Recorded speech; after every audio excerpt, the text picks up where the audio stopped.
I'd like to move to our last speaker in this session, Rahul Sharma from Amazon. And without any ado further, I'll hand it over to Thank you so much, Dr. Ajit.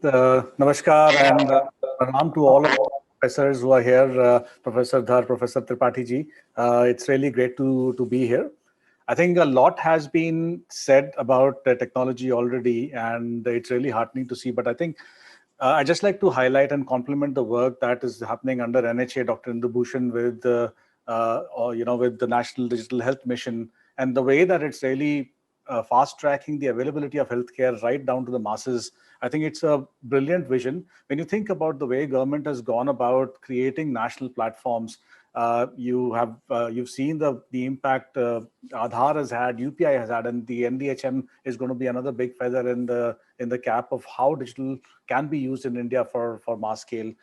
I'm going to focus my attention on innovation and how we can make innovation work in this entire context.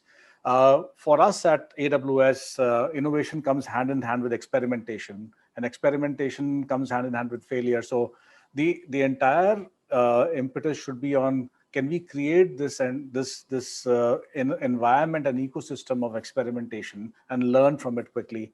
And I'll give you the example of Arogya Setu.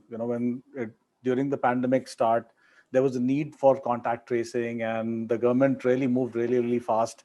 And in a matter of less than 2 weeks, a platform was created that scaled to more than 160 million people in India. And it's still today, the capabilities are being augmented, the Open API platform and the publishing of the status and interaction of how the lockdown ease could happen. And that just gives you one sense of how quickly technology can be used to bring scale. Cloud was a big factor in that. And the fact that cloud actually made this possible because you have capabilities that exist that you can very quickly bring to bear. When I think about even the work that we did on the national data platform for COVID in Telangana, we came together and integrated 100 different data sources. And again, this was done in a matter of weeks, where multiple data sources actually came together. And we published dashboards, real-time live dashboards around how to actually enable opening up, lockdown open up, the prediction of how and which specific areas there would be an effect on hospital resources, on economic activity. And these were models that were built very quickly. They were models that were built for India very quickly. And I think that's the whole power of technology that can be brought to bear. When you think about vaccination, there was so much discussion happening on COVID vaccination, and the fact that we need to be able to possibly do 2.6 billion rounds of vaccination in the next couple of years if the assumption is that there need to be 2 rounds of vaccination coming up for every Indian citizen. And the kind of technology that is needed to be able to make that work, I think that's where cloud can play a really important part. And it's been shown already that with the national platforms that are being built on how successful they could be, this model can actually be used for not just India, but can scale from India to multiple countries that need this technology. In terms of speed, I just want to also mention Swasth. We've been working very closely with Swasth right from the time when the initial discussions were happening. And again, in a matter of very short time, we were able to come through together with Swasth and build an application that today is at the scale that it is. Even eSanjeevani, for that matter, with CDAC. eSanjeevani in CDAC was doing about 200 consultations per day.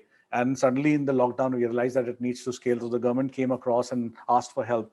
And we moved that to cloud, and it's now handling more than 6,000 teleconsultations. It's really, really heartening to see how quickly the mindset has changed and the way the technology is actually being used today. I think in this entire ecosystem, when you think about the availability of data, when you think about availability of technology, when you think about open data and the effect that open data can have on innovation, artificial intelligence and machine learning has a huge bearing on healthcare. And we talked about genomics. AWS actually made COVID genomic data available as a part of our open data initiative, and startups and innovative companies can gain access to this almost immediately and start innovation in a very quick manner. I think I just want to close the discussion on a couple of points. I think it's really important to be able to take this entire ecosystem of startups. We had some great startup presentations today, but the ability for them to be integrated into the overall vision of how the government wants to propagate healthcare, I think becomes really important. And I'd like to call upon, an initiative where we can have maybe the NHA come together with private, companies, and we are happy to support open innovation, like what's happened with Swasth. The ability for startups to be focused on large national programs, I think, becomes really, really important for this to be successful. The other last thing I want to say is the availability of skills becomes really important. We know that the amount of skills that are needed is in healthcare is going to be really huge over the next couple of years, and the way technology can be used for skilling. We've, for example, worked with the common service centers. We've got about 450,000 common service centers across India. The CSC has been doing digital literacy already for 60 plus million people as a part of PMJ Disha initiative. I think those scalable mechanisms are needed to be able to get the right technology intervention for skilling people at the bottom of the pyramid. So I think when it comes to scale, my only call out is that innovation is really important, and the ability to use technology to its fullest is really important to be able to make things work at scale in India that has an impact across the board. Back to you, Dr. Ajit. Thank you so much for the opportunity. Rahul, thank you very much for compressing the time and yet delivering your content.